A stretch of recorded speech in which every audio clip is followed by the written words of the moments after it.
नमस्कार मित्रों, स्वागत है आपका संत कृपा बायोलॉजी क्लासेस में। रीट की जो एग्ज़ाम 25 अप्रैल को डिसाइड है, उसी के संदर्भ में अपन ने रीट लेवल जो 2 है उसका जो विज्ञान के 30 क्वेश्चन हैं उनकी तैयारी करने के लिए एक मॉडल पेपर का सेट शुरू कर रखा है, जिसमें अपन ने एक सेट जो डाल दिया है और उसी के क्रम में अपन अगले सेट की तरफ चलते हैं। इसमें देखिए, आप इस सेट को करने से पहले आप एक चीज़ और नोट करें कि जो कक्षा 6 की बुक है जो आरबीएससी पैटर्न पे है, उस बुक में अपने को क्या क्या पढ़ना है वो अगर आप देखें तो यहाँ पर ये मैंने टिक लगा रखे हैं। आपके पास अगर बुक है तो लगा सकते हैं। पहला चैप्टर है वो दोनों टॉपिक लेने हैं अपने को। दूसरा जो चैप्टर है उसमें प्राकृतिक रेशे, दूसरी यूनिट है उसमें प्राकृतिक रेशे पढ़ना है केवल। तीसरी जो सजीवों का संसार है वो पूरी यूनिट पढ़नी है। चौथी गतिमान वस्तुएं, लोग व विचार के अंदर गति पढ़ना है। 5 यूनिट के अंदर बल और चुंबकत्व और दैनिक जीवन में विज्ञान। ये सब चीज़ें अपने को 6वीं क्लास की विज्ञान जो आरबीएससी पैटर्न पे है उस पर पढ़नी है। ये मैंने कुछ अलग से निकाल के रखा है, तो आपके पास बुक है तो आप टिक कर लीजिए और मैं इन्हीं के आधार पे इन्हीं बुक के क्वेश्चन डाल रहा हूँ। पिछले वाले वीडियो में आपने किए भी होंगे और आगे भी आप इसको थोड़ा सा ध्यान से देखिए। एक एक क्वेश्चन को सोल्व करेंगे, आगे क्रम में चलते हैं। अपन 21 क्वेश्चन अपन ने पिछले वाले वीडियो में किए थे। अभी अपन 21वें से आगे की तरफ बढ़ते हैं। अगला क्वेश्चन है कीट बक्सी पादप नहीं है। देखिए, जो पोषण है उसके आधार पर 2 प्रकार के पादप हो सकते हैं, एक स्वयंपोषी, एक परपोषी। ऐसा जो अपना भोजन स्वयं बनाते हैं, एक जो अपने भोजन के लिए किसी दूसरे पर निर्भर करते हैं, परजीवी इसमें होते हैं। कीट बक्सी पादप ऐसे होते हैं जो अपने भोजन के लिए कीटों का उपयोग करते हैं। पादप हैं लेकिन कीटों को पकड़कर मारेंगे और फिर क्या करेंगे, उससे अपना भोजन प्राप्त करेंगे। तो ऐसे कीट बक्सी पादप कौन से नहीं है? ड्रोसेरा एक कीट बक्सी पादप है, डायोनिया कीट बक्सी पादप है, यूट्रिकुलेरिया कीट बक्सी पादप है। तीनों जो पादप हैं वो कीट बक्सी हैं। केवल अमरबेल है वो क्या है? कीट बक्सी नहीं है। हालांकि अमरबेल भी परजीवी है। अमरबेल के बारे में एक एक्स्ट्रा बात बता दूं आपको, अमरबेल भी अपना भोजन खुद नहीं बनाती, बल्कि जो पास में एक दूसरा पेड़ है उस पेड़ के तने के ऊपर चढ़कर अपने तने से एक ऐसी रूट डेवलप करती है जिसको होस्टोरिया कहते हैं। होस्टोरिया कहते हैं और उस रूट के द्वारा ये दूसरे पादप है उसके तने में अपनी इस रूट को सेट कर देती है, डाल देती है। और जब पादप अपना न्यूट्रिशन प्राप्त करता है, पादप अपना भोजन बनाता है, तो उसी भोजन में से कुछ मात्रा इस अमरबेल के द्वारा ले ली जाती है। तो अमरबेल खुद एक परजीवी पादप है। ठीक है, आगे देखिए दूसरा क्वेश्चन। अब ये जो कीट बक्सी पादप हैं, इन्होंने क्या किया, इन्होंने अपने भोजन के रूप में कीटों को लिया। अब इनको भोजन के रूप में कीटों को ही लेने की आवश्यकता क्यों पड़ती है? इसके लिए आप इसको देखिए, कीट बक्सी पादपों को भोजन के रूप में कीटों की आवश्यकता क्यों होती है? ये मरुस्थलीय क्षेत्र में पाए जाते हैं। पहली बात तो ऐसा नहीं होता जहाँ N2 कम होती है। ये दलदली क्षेत्रों में पाए जाते हैं जहाँ N2 कम होती है। ये दोनों कथन सही हैं, दोनों कथन गलत हैं, तो इसका आंसर हो जाएगा ब। कीट बक्सी पादप है वो दलदली क्षेत्रों में पाए जाते हैं और ऐसे क्षेत्रों के अंदर नाइट्रोजन की मात्रा कम होती है। तो इनको अगर नाइट्रोजन प्राप्त करनी है, क्योंकि यहाँ पर जो पादप होंगे उनके यहाँ पर तो जो मरुस्थलीय क्षेत्र में होंगे उनके पास तो नाइट्रोजन पर्याप्त होगी, लेकिन दलदली क्षेत्रों वालों के पास नाइट्रोजन नहीं होती। और इस नाइट्रोजन की पूर्ति करने के लिए ये क्या करते हैं, दूसरे कीटों को भक्षित करते हैं और कीटों से नाइट्रोजन क्या करते हैं, ये प्राप्त करते हैं। आगे देखिए, निम्न में से कौन सा कथन मृतजीवी पादपों के लिए सही है? मृतजीवी जो मरे सड़े गले वस्तुओं पर अपना न्यूट्रिशन प्राप्त करते हैं, भोजन प्राप्त करते हैं। मृतजीवी सड़ी गली वस्तुओं पर पाचक रस स्रावित करते हैं, बिल्कुल सही बात है। जैसे ही कोई सड़ी गली वस्तु है, अब उसको भी डाइजेस्ट करना है, उसको पचाना है, तो ये मृतजीवी पाद क्या करेंगे कि उनके ऊपर क्या करेंगे, पाचक रस स्रावित कर देंगे। स्रावित होने से वो चीज़ें आसानी से पच जाएंगी और पची हुई चीज़ों को ले लेंगे। ये बात बिल्कुल सही है। दूसरी, मृतजीवी की कोशिका में क्लोरोफिल नहीं होता, बिल्कुल नहीं होता। अगर क्लोरोफिल होता तो वो खुद ही भोजन बना लेते, इसलिए क्लोरोफिल नहीं होता। म्यूकर, एगरिकस और मोनोट्रोपा मृतजीवी के उदाहरण हैं, बिल्कुल सही बात है। ये तो पादप हो गया।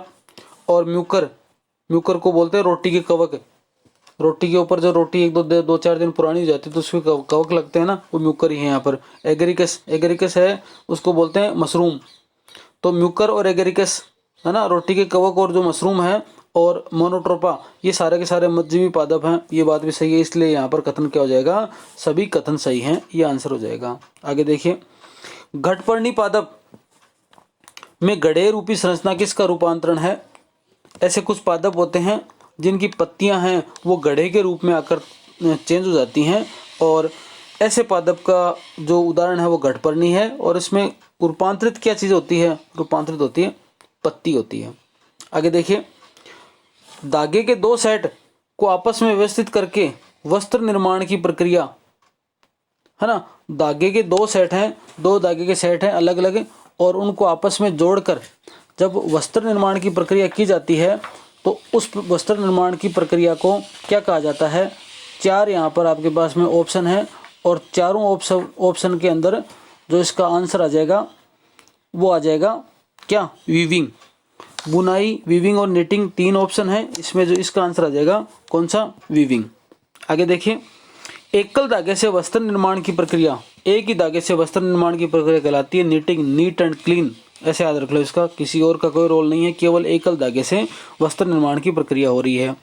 आगे देखिए, रेशों से ऊन बनने की सही प्रक्रिया है।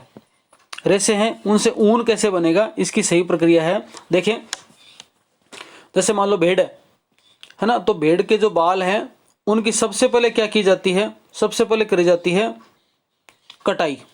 बालों को काटा गया, काटने के बाद उनमें कोई ऑयल लगा हुआ है या कोई मिट्टी लगी हुई है, कोई धूल मिट्टी के कण हैं, उनको हटाने के लिए सबसे बाद में क्या करेंगे? उसका अभिमार्जन करेंगे। अभिमार्जन से उसको साफ कर लिया। साफ करने के बाद में उसमें से कोई फालतू जो हेयर हैं, बाल हैं, उनको अलग से कर दिया जाता है, छटाई कर ली जाती है। छटाई करने के बाद उसको क्या करते हैं? रंग देते हैं, अलग अलग कलर डाल देते हैं, और कलर डालने के बाद उनको एक चरखे पे समेट लिया जाता है, रीलिंग। तो सबसे पहले क्या करेंगे?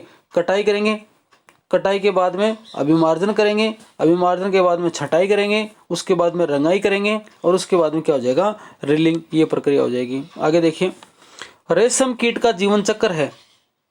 रेशम का कीड़ा जिससे रेशम के वस्त्र बनते हैं, ऐसे सिल्क वर्म जिसको बोलते हैं, ये कीड़ा जो है उसकी लाइफ साइकिल क्या है? तो सबसे पहले यहाँ पर अंडा आएगा, अंडा से बनेगा लार्वा। ये लार्वा क्या करता है? अपने आप के ऊपर एक जो स्त्राव करके, श्लेष्मा का स्त्राव करके कोकून का निर्माण करता है, अपने ऊपर कोकून बनाता है, कोकून। और उस कोकून से कुछ समय बाद में प्यूपा निकलता है, और प्यूपा से एडल्ट बनता है। तो प्रक्रिया हो जाएगी अंडा, लार्वा, कोकून, प्यूपा और वयस्क। ठीक है, ये इसके आंसर हो जाएंगे। आगे देखिए, सर्वाधिक रेशम उत्पादन देश है। ब्राजील नहीं है, भारत नहीं है, बांग्लादेश नहीं है, आंसर आ जाएगा चाइना। चाइना के अंदर सबसे ज़्यादा रेशम का उत्पादन होता है।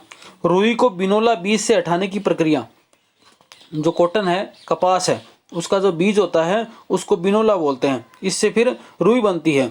तो रुई है उसको बिनोला बीज से, मतलब बिनोला बीज रुई में से हटाने है, उसकी प्रक्रिया को कहलाता है कपास को ओटना, कपास ओटना कहलाता है। ये हो जाएगा आंसर सी। आगे देखिए, प्राकृतिक तंतु हैं। तंतु दो प्रकार के होते हैं, प्राकृतिक और संश्लेषित। प्राकृतिक जो प्रकृति से मिलते हैं, और संश्लेषित जिनको लैब के अंदर या बड़ी बड़ी फैक्ट्रियों के अंदर बनाया जाता है, वो संश्लेषित होते हैं। प्राकृतिक तंतु में यहाँ पर आपको देखते ही पता चल जाएगा रुई है।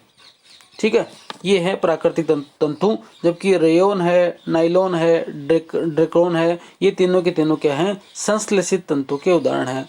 जातव तंतु का उदाहरण है ऐसे तंतु जो जंतुओं से प्राप्त होते हैं, और आपको पता ही है कपास है वो जंतु से प्राप्त नहीं होता, नाइलॉन नहीं होता, पटसन नहीं होता, तो क्या हो जाएगा? ऊन है, भेड़ से प्राप्त किया जा सकता है। तो ये हो जाएगा इसका आंसर ऊन। आगे देखें, सजीव और निर्जीव के बीच की योजक कड़ी है। इन तीनों में से एक ऐसा उदाहरण है जो सजीव भी है, निर्जीव भी है, और वो आंसर क्या है? विषाणु। विष अणु, ऐसे अणु जो कि सामान्य अवस्था में जब किसी जीव के संपर्क में नहीं होते हैं तब तक निर्जीव रहते हैं, मरे रहते हैं, लेकिन जैसे किसी शरीर में पहुंच जाते हैं, किसी सजीव में पहुंच जाते हैं, ये क्या हो जाते हैं, जीवित हो जाते हैं, एक तरीके से जीवित प्रक्रिया दिखाते हैं। इसलिए इनको क्या कहते हैं, विषाणु कहा जाता है। सजीव और निर्जीव के बीच की योजक कड़ी हैं, दोनों के लक्षण इसमें पाए जाते हैं। सजीव में क्या क्रियाएं पाई जाती हैं? सजीव के लिए अगर निश्चित रूप से कुछ बातें बोली जाएं जो आप सामान्यतया बोल सकते हैं कि इन बेसिस पर इसको सजीव कहा जा सकता है, तो वो है सजीव होगा वो श्वसन करेगा, सजीव होगा उसमें गति पाई जाएगी, वो वृद्धि भी करेगा, प्रजनन करके अपनी संतति को बनाए रखेगा, पोषण उसमें पाया जाएगा, उत्सर्जन उसमें पाया जाएगा। इसका मतलब ये सारी की सारी प्रक्रिया जिसमें होती हैं उसको क्या कहते हैं, सजीव कहते हैं।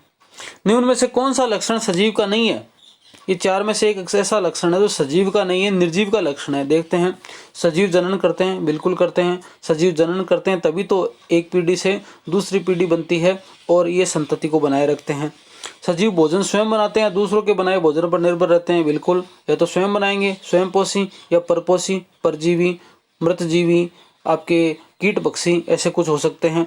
सजीवों का जीवन काल अनिश्चित होता है। सजीव उद्दीपनों के प्रति अनुक्रिया दर्शाते हैं, बिल्कुल दर्शाते हैं। अब देखिए यहाँ पर तीसरे जो ऑप्शन है उसमें डाउट हो सकता है आपको। जीवन अनिश्चित ही होता है सबका, कोई निश्चित नहीं होता कब किसको क्या हो जाए, अनिश्चित होता है। लेकिन यहाँ पर सजीवों का जीवन काल निश्चित होता है। जैसे मानव जाति है तो उसका एक एज है वो निश्चित बताई गई है, तोता है तो उसकी एज निश्चित बताई गई है। अब उससे 1, 2, 4, 5 साल कम ज़्यादा या पहले ख़त्म हो जाए वो अलग मैटर है, लेकिन एक एज निश्चित है।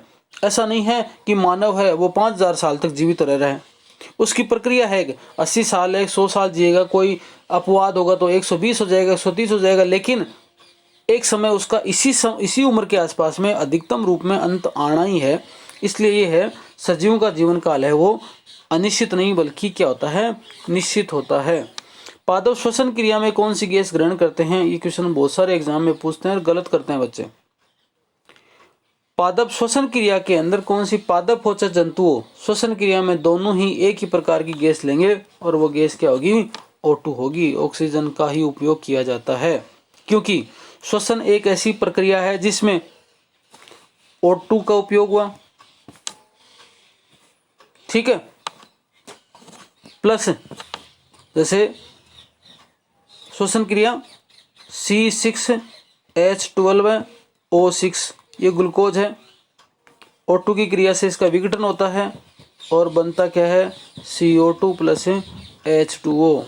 और इसका अपोजिट कर दिया जाए तो हो जाएगा प्रकाश संश्लेषण। मतलब प्रकाश संश्लेषण के दौरान पादप CO2 लेते हैं जबकि श्वसन के दौरान O2 लेते हैं। और मानव के अंदर या फिर जंतुओं के अंदर प्रकाश संश्लेषण होता नहीं, इसलिए केवल O2 याद रखना। लेकिन पादप के लिए दोनों बातें याद रखना कि पादप श्वसन क्रिया में तो O2 लेते हैं और प्रकाश संश्लेषण में CO2 ग्रहण करते हैं। इतनी बातें याद रखना। तो ये आ जाएगा इसका आंसर। अगले का आंसर आ जाएगा डी। उपरोक्त सभी CO2 निकलती है, बिल्कुल निकलती है। C6H12O6 का विघटन होता है, ग्लूकोज का विघटन होता है और O2 का उपयोग होता है। इन दोनों का उपयोग हो गया एक तरीके से, ये टूटा, इसका उपयोग हो गया और ये यहाँ पर निकलती है। आगे देखिए, सजीव अपनी प्रजातियों का अस्तित्व बनाए रखने के लिए कौन सी प्रक्रिया करते हैं? श्वसन, उत्सर्जन, जनन। तो सभी उत्तर यहाँ पर हो जाएगा। प्रजातियों का अस्तित्व बनाए रखने के लिए क्या करते हैं? जनन की प्रक्रिया करते हैं, जिससे उनका प्रजाति है उसका अस्तित्व बना रहता है। इस तरह से अपन 39 क्वेश्चन तक पहुँच गए हैं। मैं अभी 6th क्लास की साइंस को ले रहा हूँ, RBSE बोर्ड की, उसके बाद में NCERT बोर्ड की ले ली जाएगी जो जो आपके सिलेबस में है, फिर 7th क्लास की, फिर 8th क्लास की, ऐसे करके टोटल जो 10 किताबें हैं उनकी अपन 200, 300, 500 जितने भी हो पाते हैं, 1000 हो पाते हैं, उन सब मॉडल पेपर को लेके आपके सामने प्रस्तुत होंगे। तो आप इनको केवल सुन लें, उतारने की आवश्यकता नहीं है, लिखने की आवश्यकता नहीं है। मैं इनकी PDF कुछ समय बाद में आपको 1-2 वीडियो बाद में एक ऐसा लिंक देंगे टेलीग्राम का, जिस पर आपको सारे की सारी PDF मिल जाएगी। आप वहाँ से उसको सेव कर लेना, नोट कर लेना, सेव कर लेना आप उसको, और वहाँ से आप क्वेश्चनों को कोई लगे आपको तो आप इसको डाउट में आता है तो आप मैसेज कर सकते हैं, कमेंट कर सकते हैं। धन्यवाद, शुभ रात्रि।